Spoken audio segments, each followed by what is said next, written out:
자, 지금 문제를 보면 가로축이 온도로 되어 있고 세로축이 부피로 되어져 있는데 지금 온도가 높아질수록 부피가 증가하는 상황이고 문제 자체는 압력이 일정하다고 했으니까 이 문제는 샤를의 법칙을 이용하시면 돼요.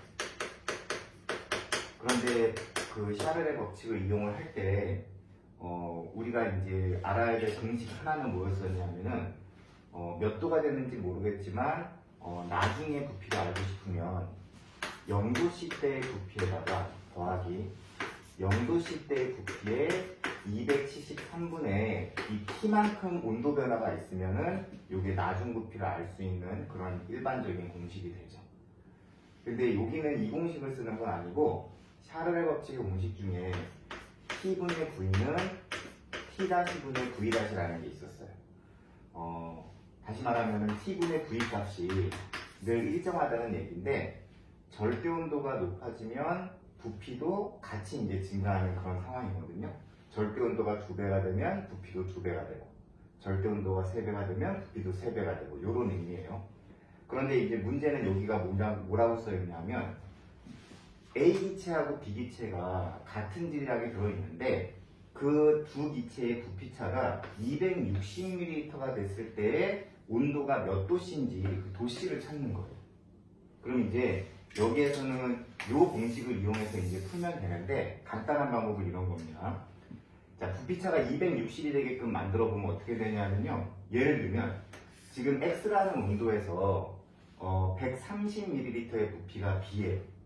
X라는 온도에서 B는 130ml 있습니다.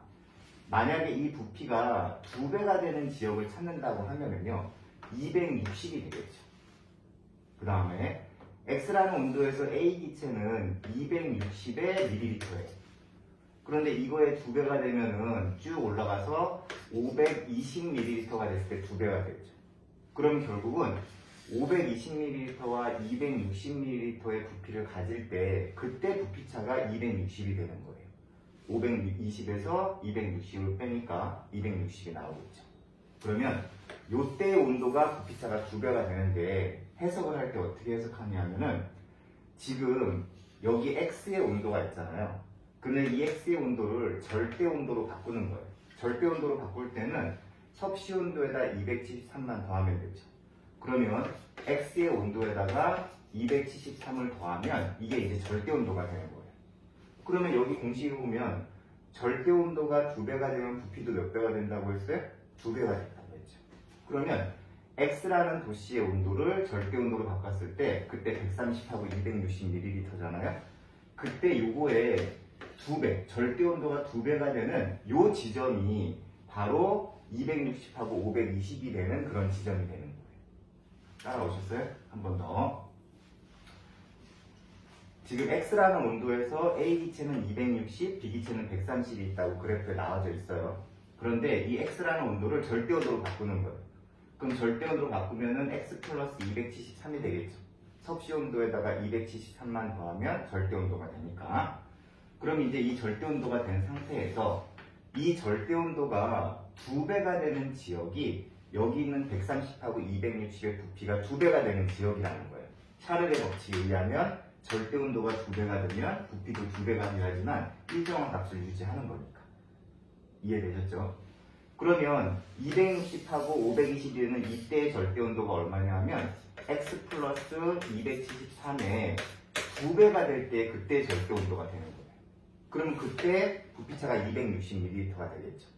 그때 절대 온도는 2배의 X 플러스 273켈빈이 되겠죠.